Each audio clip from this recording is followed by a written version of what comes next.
Hello students, আমি Moumita ma'am. আশা করি তোমরা সকলে খুব ভালো আছো। Welcome back to our channel. Students, আজকে আমি তোমাদের থার্ড সেমিস্টারের মেজর পলিটিক্যাল সায়েন্সের পেপার 4 এর সিলেবাস নিয়ে আলোচনা করব। তো ক্লাসটি শুরু করার আগে বলে রাখি যে আমাদের কিন্তু অনলাইনে অ্যাডমিশন শুরু হয়ে গেছে অলরেডি, এবং যারা তোমরা আমাদের সাথে অনলাইনে যুক্ত হতে চাইছো তারা আমাদের হেল্পলাইন নাম্বারে যোগাযোগ করতে পারো। আমাদের হেল্পলাইন নাম্বার দুটো আছে, একটা হচ্ছে 6295916282 আর একটা হচ্ছে 7076398606। ঠিক আছে, একটু ভুলে গেছে আমার বলতে।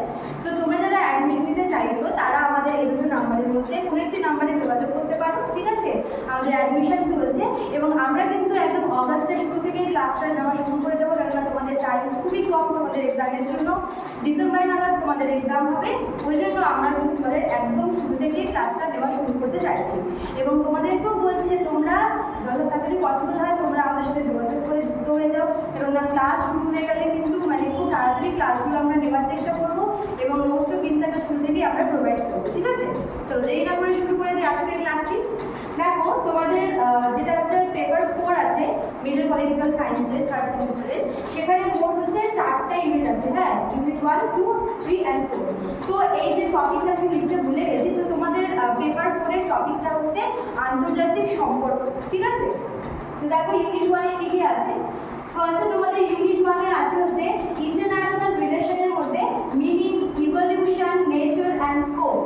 এই যে আন্তর্জাতিক সম্পর্ক, এর যে হচ্ছে মিনিং, এটার মানে কি, ঠিক আছে, এর নেচার কেমন, কি কি স্কোপ আছে, এর যে ইভলিউশনটা কিভাবে এটার বিবর্তন হয়েছে, তো এই সব কিছু তোমাদের আছে হচ্ছে টপিক নাম্বার 1। ঠিক আছে, তারপর দেখো 2 নম্বর টপিকটা কি বলেছে, ন্যাশনাল পাওয়ার, ন্যাশনাল ইন্টারেস্ট, হচ্ছে তোমার জাতীয় ক্ষমতা, তারপর হচ্ছে জাতীয় স্বার্থ, আর কি কি আছে, ব্যালেন্স অফ পাওয়ার। ঠিক আছে, ক্ষমতা হচ্ছে ব্যালেন্স, আর কি বলেছে বাইপোলারিটি, মাল্টিপোলারিটি, হচ্ছে দ্বিপ্রান্তিকতা, এবং হচ্ছে কি আছে মাল্টিপোলারিটি, হচ্ছে বহুপ্রান্তিকতা, আর আছে হচ্ছে ডিপ্লোমেসি, আর হচ্ছে প্রোপাগান্ডা। ঠিক আছে, তো এইগুলো তোমাদের আছে হচ্ছে টপিক 2 তে।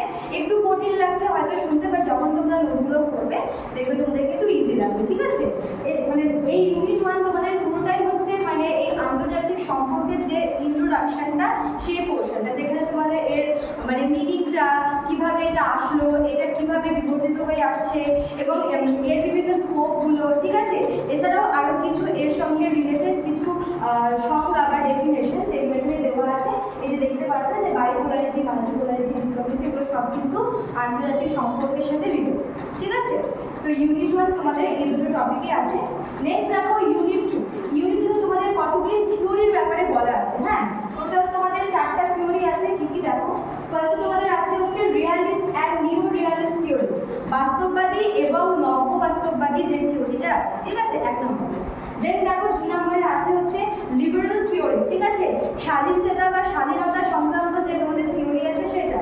দেন 3 নম্বরে দেখো হচ্ছে মার্কসিস্ট থিওরি, মার্ক্সবাদীরা যে থিওরি দিয়েছে, যে তত্ত্ব দিয়েছে সেটা। আর 4 নম্বরে তোমাদের আছে হচ্ছে ফেমিনিস্ট থিওরি। ঠিক আছে, তোমরা জানোই ফেমিনিস্ট নারীদের নিয়ে যেটা হয়, নারীবাদী যাকে বলে। তো এই 4টা থিওরি তোমাদের আছে হচ্ছে ইউনিট 2 তে। ঠিক আছে, ইউনিট 2 তোমাদের পুরোটি হচ্ছে পুরো থিওরি দিয়ে ভর্তি, 4টা করে টপিক আছে।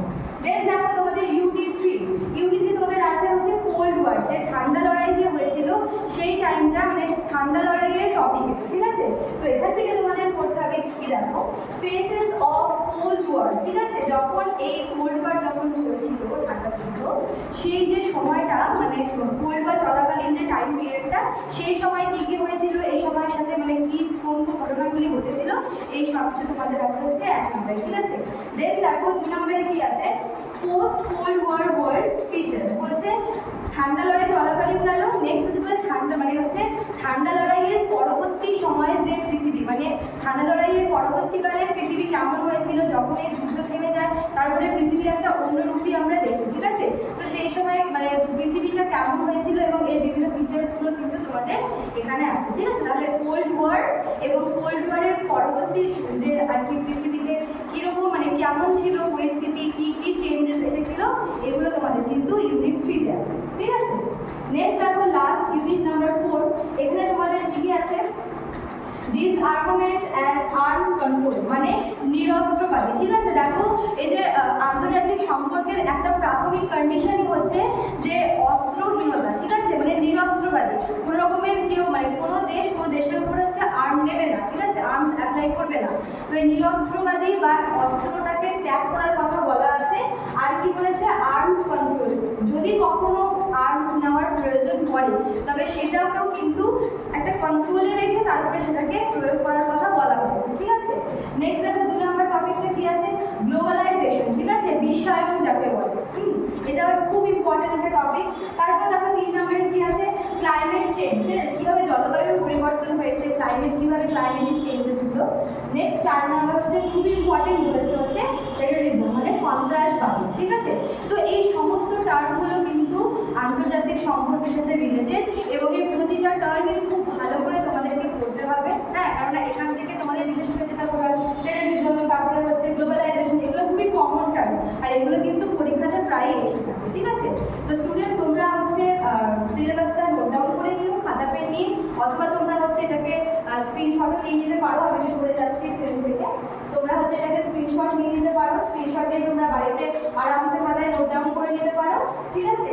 আর যারা আমাদের সাথে যুক্ত হতে চাইছো তারা দেরি না করে ঝটপট আমাদের এই হেল্পলাইন নাম্বারে যোগাযোগ করে যুক্ত হয়ে যাও, কেননা ক্লাস কিন্তু তাড়াতাড়ি শুরু হচ্ছে, ঠিক আছে। তো আজকে এতটুকুই থাকলো, দেখা হচ্ছে নেক্সট ক্লাসে। Thank you.